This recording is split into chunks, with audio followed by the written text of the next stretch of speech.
Ben McKee, West Rucker, Go Vols 24/7 here with our Around the Horn following Tennessee's 6-3 win over LSU in the series opener tonight at Lindsey Nelson Stadium.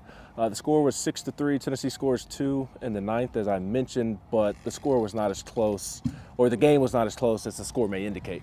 Yeah, Tennessee got control of this one pretty much. Anytime you got the bases loaded and you've got a 5-run lead and Tommy White comes to the plate, I don't know if it's like super comfortable, but still he's not the game tying run. The tying run would have been on deck at that point. So yeah, I mean LSU's doesn't have as many dudes offensively as it's had, but it's got dudes, and so in this ballpark, even with the wind blowing in a little bit, you're not super comfortable about it, but they got it done right. Kirby just wanted to get the bases loaded again so he could then go back to doing Kirby Connell stuff. So he just likes the drama, I guess. Yeah, absolutely. And we'll talk about pitching here in a minute. I thought that was the story of the game, but we'll talk about the fun stuff first, and that's Billy Amick making his return from having appendicitis, having his appendix removed, and the very first pitch that he sees in the bottom of the first inning. Oh, by the way, first game back, starting third baseman, hitting in the 3-hole. Yeah. First pitch, he sees a hanging breaking ball that he just launched onto the porches.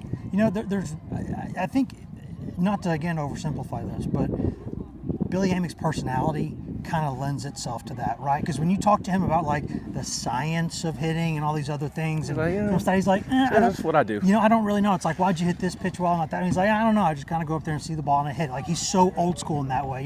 His dad's a military man, NASCAR driver. He's just a tough dude, man. Played the entire series against Ole Miss, including hitting a grand slam with appendicitis. That's just ridiculous stuff.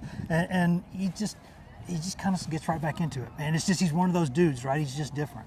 Yeah, and I thought that set the tone. Although it was somewhat of a quiet night for the offense, and granted, quiet night by this offense's standard that they have set for themselves this year, that set the tone. I thought it maybe allowed some pressure to fall by the wayside there, given how highly anticipated of a matchup this was this weekend. But to me, the pitching was the big storyline for Tennessee. We'll talk about Chris Stamos because he started, but A.J. Causey bouncing back in the manner that he did, I thought that was absolutely huge for Tennessee. Yeah, and that's a really interesting decision for Vitello to make, right? Because anytime, maybe it's not as big a deal as it would be in the bigs or anything or professional level, but you take a guy out of a Friday night rotation spot, you're making it's a risky call either way, right? Because you might be hurting his confidence even more by taking him out versus just letting him kind of go through it. But, they said he was really cool about it. His family's laid back. He's laid back. He understood what they were doing. He was on board with it.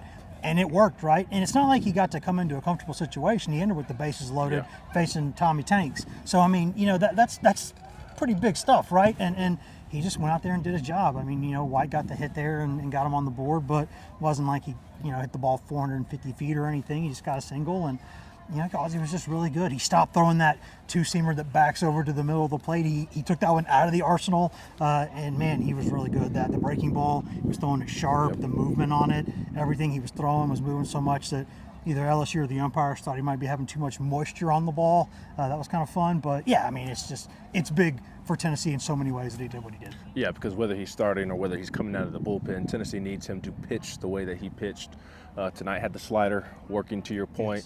Yes. Said that he spoke to a lot of important people in his life. Seemed to insinuate that he spoke to one of the team psychologists, or maybe it's somebody away from the team, but said that he spoke with a doctor. So that's what I picked up on in terms of that regard. Spent some time with Coach Q, the strength coach as well. So spoke to a lot of different people in his life to help him bounce back from the last two outings that are not necessarily good for the confidence. And tonight was a good confidence booster for him, and hopefully for his sake and Tennessee's sake, that is something that he can rely on going forward. But I mean, at the end of the day, you're talking about SEC baseball at this point is almost AA baseball, but it's played with aluminum bats. So unless you are like a Skeens or like a Hagen Smith or somebody like that, you're going to get roughed up occasionally. Yep. Like, there's absolutely no shame in that. Now, 2 weeks in a row, a little bit worse, but that's going to happen in the normal course of events playing in this league. So the important thing is, how do you manage it? And I think Vitello made a decision, and Frank Anderson made a decision, and Causey went along with it, and it worked. So it could have worked or not worked. It absolutely worked. Yeah, it helped. What helped to make it work was Chris Stamos starting the game the way that he did.